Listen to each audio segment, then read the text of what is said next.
വിശുദ്ധ മത്തായി എഴുതിയ സുവിശേഷം അധ്യായം 15. പാരമ്പര്യത്തെക്കുറിച്ച് തർക്കം. അനന്തരം ജെറുസലേമിൽ നിന്ന് ഫരിസേയരും നിയമജ്ഞരും യേശുവിൻ്റെ അടുത്ത് വന്ന് പറഞ്ഞു, നിന്റെ ശിഷ്യന്മാർ പൂർവികരുടെ പാരമ്പര്യം ലംഘിക്കുന്നത് എന്തുകൊണ്ട്? ഭക്ഷണം കഴിക്കുന്നതിന് മുൻപ് അവർ കൈ കഴുകുന്നില്ലല്ലോ. അവൻ മറുപടി പറഞ്ഞു, നിങ്ങളുടെ പാരമ്പര്യത്തിൻ്റെ പേരിൽ നിങ്ങൾ ദൈവത്തിൻ്റെ പ്രമാണം ലംഘിക്കുന്നത് എന്തുകൊണ്ട്? പിതാവിനെയും മാതാവിനെയും ബഹുമാനിക്കുക. പിതാവിനെയോ മാതാവിനെയോ അധിക്ഷേപിക്കുന്നവൻ മരിക്കണം എന്ന് ദൈവം കൽപ്പിച്ചിരിക്കുന്നു. എന്നാൽ നിങ്ങൾ പറയുന്നു, ആരെങ്കിലും തൻ്റെ പിതാവിനോടോ മാതാവിനോടോ എന്നിൽ നിന്ന് നിങ്ങൾക്ക് ലഭിക്കേണ്ടത് വഴിപാടായി നൽകിക്കഴിഞ്ഞു എന്ന് പറഞ്ഞാൽ പിന്നെ അവൻ അവരെ സംരക്ഷിക്കേണ്ടതില്ല എന്ന്. ഇങ്ങനെ നിങ്ങളുടെ പാരമ്പര്യത്തിന് വേണ്ടി ദൈവവചനത്തെ നിങ്ങൾ വ്യർത്ഥമാക്കിയിരിക്കുന്നു. കപടനാട്യക്കാരാ, യേശയ്യ നിങ്ങളെപ്പറ്റി ശരിയായി തന്നെ പ്രവചിച്ചു. ഈ ജനം അധരം കൊണ്ട് എന്നെ ബഹുമാനിക്കുന്നു, എന്നാൽ അവരുടെ ഹൃദയം എന്നിൽ നിന്ന് വളരെ അകലെയാണ്. അവർ മാനുഷിക നിയമങ്ങൾ പ്രമാണങ്ങളായി പഠിപ്പിച്ചുകൊണ്ട് വ്യർത്ഥമായി എന്നെ ആരാധിക്കുന്നു. ആന്തരികവും ബാഹ്യവുമായ ശുദ്ധി. അവൻ ജനങ്ങളെ തൻ്റെ അടുത്ത് വിളിച്ചു പറഞ്ഞു, നിങ്ങൾ കേട്ടു മനസ്സിലാക്കുവിൻ. വായിലേക്ക് പ്രവേശിക്കുന്നതല്ല, വായിൽ നിന്ന് വരുന്നതാണ് ഒരുവനെ അശുദ്ധനാക്കുന്നത്. അപ്പോൾ ശിഷ്യന്മാർ അടുത്തു വന്നു പറഞ്ഞു, ഈ വചനം ഫരിസേയർക്ക് ഇടർച്ചയുണ്ടാക്കിയെന്ന് നീ അറിയുന്നുവോ? അവൻ മറുപടി പറഞ്ഞു, എൻ്റെ സ്വർഗീയ പിതാവ് നട്ടതല്ലാത്ത ചെടികളൊക്കെയും പിഴുതുമാറ്റപ്പെടും. അവരെ വിട്ടേക്കൂ. അവർ അന്ധരെ നയിക്കുന്ന അന്ധരാണ്. അന്ധൻ അന്ധനെ നയിച്ചാൽ ഇരുവരും കുഴിയിൽ വീഴും.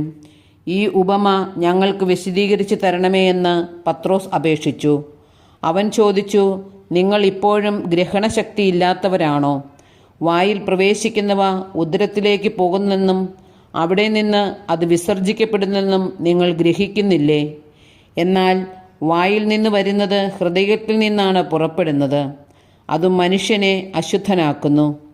ദുശ്ചിന്തകൾ, കൊലപാതകം, പരസംഗം, വ്യഭിചാരം, മോഷണം, കള്ളസാക്ഷ്യം, പരദൂഷണം എന്നിവയെല്ലാം ഹൃദയത്തിൽ നിന്നാണ് പുറപ്പെടുന്നത്. ഇവയാണ് ഒരുവനെ അശുദ്ധനാക്കുന്നത്. കൈ കഴുകാതെ ഭക്ഷണം കഴിക്കുന്നത് ആരെയും അശുദ്ധനാക്കുന്നില്ല. കാനാൻകാരിയുടെ വിശ്വാസം. യേശു അവിടെ നിന്ന് പുറപ്പെട്ട് ടൈർ, സീദോൻ എന്നീ പ്രദേശങ്ങളിലെത്തി. അപ്പോൾ ആ പ്രദേശത്തു നിന്ന് ഒരു കാനാൻകാരി വന്ന് കരഞ്ഞപേക്ഷിച്ചു, കർത്താവേ, ദാവീദിൻ്റെ പുത്ര, എന്നിൽ കനിയണമേ. എൻ്റെ മകളെ പിശാച് ക്രൂരമായി ബാധിച്ചിരിക്കുന്നു. എന്നാൽ അവൻ ഒരു വാക്കുപോലും ഉത്തരം പറഞ്ഞില്ല. ശിഷ്യന്മാർ അവനോട് അഭ്യർത്ഥിച്ചു, അവളെ പറഞ്ഞയച്ചാലും. അവൾ നമ്മുടെ പിന്നാലെ വന്ന് നിലവിളിക്കുന്നല്ലോ.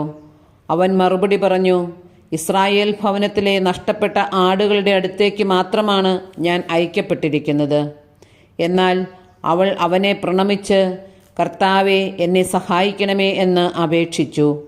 അവൻ പറഞ്ഞു, മക്കളുടെ അപ്പമെടുത്ത് നായ്ക്കൾക്ക് എറിഞ്ഞു കൊടുക്കുന്നത് ഉചിതമല്ല.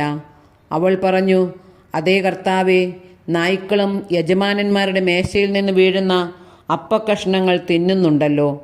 യേശു പറഞ്ഞു, സ്ത്രീയെ, നിന്റെ വിശ്വാസം വലുതാണ്. നീ ആഗ്രഹിക്കുന്നത് പോലെ നിനക്ക് ഭവിക്കട്ടെ. ആ സമയം മുതൽ അവളുടെ പുത്രി സൗഖ്യമുള്ളവളായി. അനേകർക്ക് ശാന്തി. യേശു അവിടെ നിന്ന് പുറപ്പെട്ട് ഗലീലി കടലിൻ്റെ തീരത്ത് വന്ന് ഒരു മലയിൽ കയറി അവിടെ ഇരുന്നു.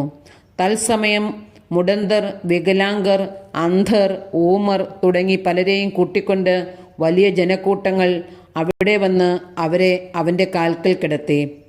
അവൻ അവരെ സുഖപ്പെടുത്തി. ഊമർ സംസാരിക്കുന്നതും വികലാംഗർ സുഖം പ്രാപിക്കുന്നതും മുടന്തർ നടക്കുന്നതും അന്ധർ കാഴ്ച പ്രാപിക്കുന്നതും കണ്ട് ജനക്കൂട്ടം വിസ്മയിച്ചു. അവർ ഇസ്രായേലിൻ്റെ ദൈവത്തെ മഹത്വപ്പെടുത്തി. രണ്ടാമതും അപ്പം വർദ്ധിപ്പിക്കുന്നു. യേശു ശിഷ്യന്മാരെ വിളിച്ചു പറഞ്ഞു, ഈ ജനക്കൂട്ടത്തോട് എനിക്ക് അനുകമ്പ തോന്നുന്നു. 3 ദിവസമായി അവർ എന്നോടുകൂടെയാണ്. അവർക്ക് ഭക്ഷിക്കാൻ യാതൊന്നുമില്ല. വഴിയിൽ അവർ തളർന്നു വീഴാനിടയുള്ളതിനാൽ ആഹാരം നൽകാതെ അവരെ പറഞ്ഞയക്കാൻ എനിക്ക് മനസ്സ് വരുന്നില്ല. ശിഷ്യന്മാർ ചോദിച്ചു, ഇത്ര വലിയ ജനക്കൂട്ടത്തെ തൃപ്തിപ്പെടുത്താൻ വേണ്ടത്ര അപ്പം ഈ മരുഭൂമിയിൽ എവിടെ നിന്ന് കിട്ടും? യേശു അവരോട് ചോദിച്ചു, നിങ്ങളുടെ പക്കൽ എത്ര അപ്പമുണ്ട്? അവർ പറഞ്ഞു, 7. കുറെ ചെറിയ മത്സ്യവുമുണ്ട്. ജനക്കൂട്ടത്തോട് നിലത്തിരിക്കാൻ ആജ്ഞാപിച്ചിട്ട് അവൻ 7 അപ്പവും മത്സ്യവുമെടുത്ത് കൃതജ്ഞതാ സ്തോത്രം ചെയ്ത് മുറിച്ച് ശിഷ്യന്മാരെ ഏൽപ്പിച്ചു.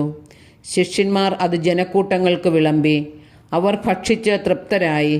ബാക്കി വന്ന കഷ്ണങ്ങൾ 7 കുട്ട നിറയെ അവർ ശേഖരിച്ചു. ഭക്ഷിച്ചവർ സ്ത്രീകളും കുട്ടികളുമൊഴികെ 4000 പുരുഷന്മാരുണ്ടായിരുന്നു. ജനക്കൂട്ടത്തെ പറഞ്ഞയച്ചിട്ട് അവൻ വഞ്ചിയിൽ കയറി മഗദാൻ പ്രദേശത്തേക്ക് പോയി.